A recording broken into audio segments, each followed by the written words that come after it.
Very well. So we begin the episode today. Oh my God.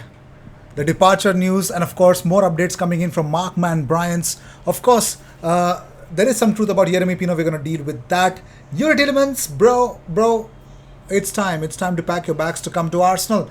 But more importantly, a new rule in the Premier League to start with. William Saliba gets the attention he deserves. The truth regarding Sandro Tonali transfer to Arsenal, and more importantly, Cody Gakpo, is he actually leaving PSV? And if so, can Arsenal look into buying into that kind of a player? Everything will be discussed in this episode, so stay tuned for that. And of course, if you seek daily Arsenal content, the best place to be, consider subscribing. So the first news is, of course, Ben Jacobs speaking about Jeremy Pino. He says that there is more substance in this Pino deal other than rumors. I have made an enquiry 24 hours back to the agent, and there was a coy response. One to watch. Based on what people close to the player are saying, there is some truth to this transfer. So apparently, could this be the deal that was kept under the wraps from the media and every single journalist? Could this be the winger, the mystery winger that Edu wanted to sign for Mikel Arteta's system? Is Jeremy Pino the guy? Well, only time will tell if he is the guy or not, but more importantly, a very interesting player to get linked with. Jeremy Pino is definitely talented, but would you consider him as an Arsenal player? Because if Ben Jacobs says we got to listen to it, we at least got to pay some attention to it, to that kind of a news. So let me know, Jeremy Pino, somewhere around 40 to 45 million euros. Let me know what you guys think about that. Moving on, so that is one of the incomings to the Arsenal squad. What about the outgoings, and is it done? Can we just move on with this whole Pablo Mari saga? Well, it looks like Pablo Mari has actually completed his medical and will sign his contract with Monza. He will be announced as a new Monza player soon. This has been confirmed by Marco Bovicelli from Sky Italy.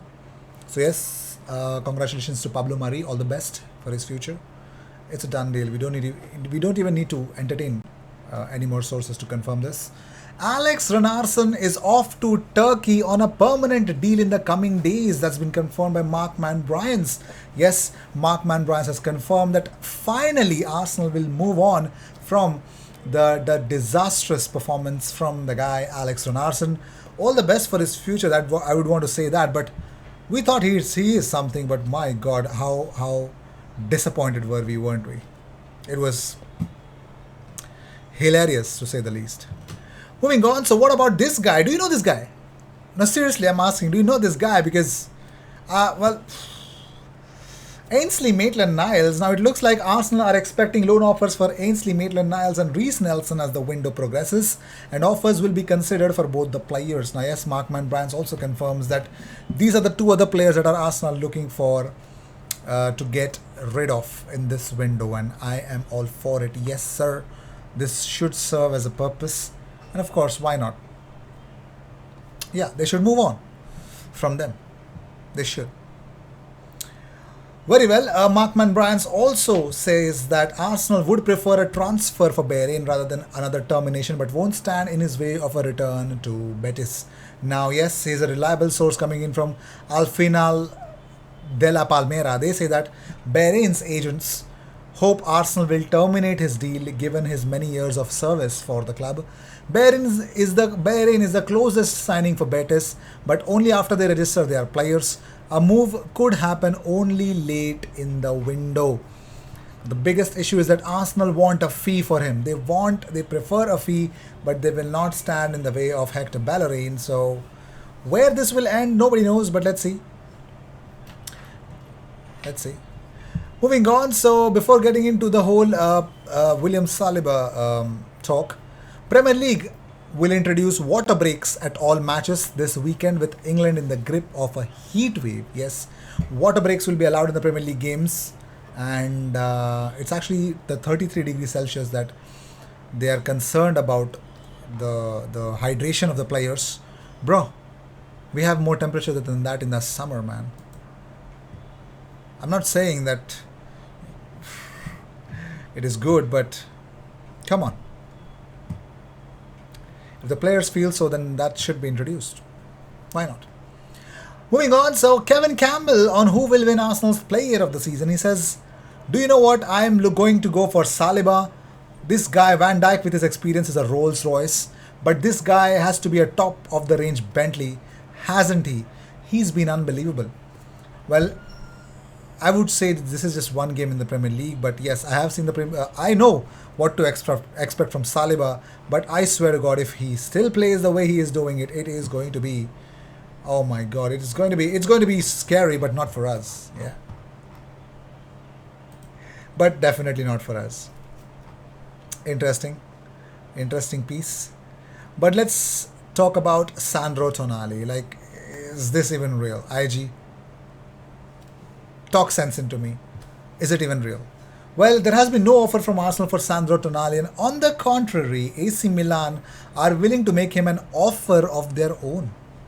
Corriere dello Sport via Milan News recalled that how in the last 24 hours, the rumours of Arsenal's interest in signing Tonali bounced around sources in England with suggestions that Milan would be willing to buy him for sell him for 55 million euros. However, Milan, there's no offer as such according to the report. And to avoid any danger of a huge offers in the future, what is happening is Paolo Maldini and Ricky Massara are working to renew Tonali's contract until 2027 with a pay rise as a reward, especially after last season during which he played a very important role for the Scudetto, especially towards the end of that season. Yes, he was really helpful in that. So yes, Sandro Tonali will be a very interesting player for Milan's future. Well, moving on, Arsenal could look to sign PSV Eindhoven winger Cody Gakpo this summer, according to Dean Jones. Yes, previously linked to Liverpool and of course Leeds United. They couldn't get him for some reason. But speaking to Give Me Sport, Jones says that Diaby is going to be a hard one. Leverkusen basically just don't want to lose him at this point. They feel like they're going to have a good season, so I don't think that door's going to open. Cody Gakpo is still one to look out for if they look abroad for the signing. So this report, well, apparently he earns 7.4k pounds a week salary, Cody Gakpo. 27 million pounds under contract until 2026, valued at around 27 million pounds, earns 7.4k a week. Cody Gakpo would be a very interesting player because of what he earns and because of what he brings to the table.